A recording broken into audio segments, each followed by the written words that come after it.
rebor to. Oo. Pero ito yung kanyang pin. Lipan 150. Oo.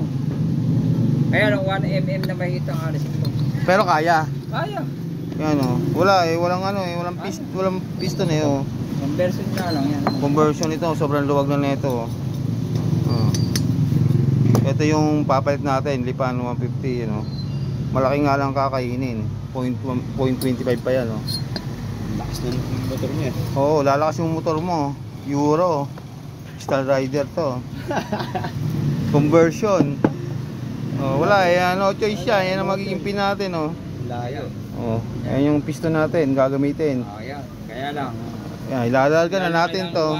1.25 mm. Oh, pwede na 'yon. Okay na 'yon kaysa walang makuhanan. Ito na yung kukunin natin, lipan 150. Ano mga katropa, gagamitin na natin itong mga to. Kaya lang po hindi makukuha ngayon niya. Hindi makukuha ngayon.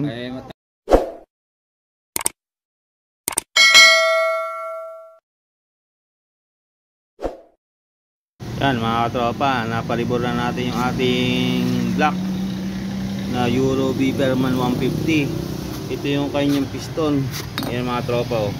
0.25 panglipan niya mga tropa. Tatanggalin natin yan, saktuhan nyo. Tatanggalin natin.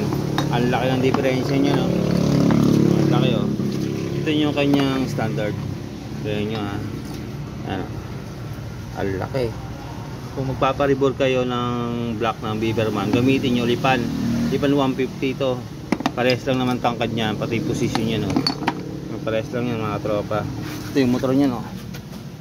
Biberman. Ayan, siguro yung mga tropa. Problemado sa black. Pwede na maribor yan, gagamitin lang panlipan 150. Ang nadagdag na kanyang ano, length 1.25. Ayan yung kanyang taba nadagdag sa ribor. Yan mga tropa, saktuhan lang yan oh. Saktuhan lang yan. Yan gagamitin natin dito.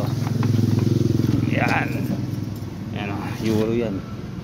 Kakabit natin yan dito mamaya. Try natin. Yan mga tropa, nakikabit na natin yung kanyang block. Ikot natin. Yan oh.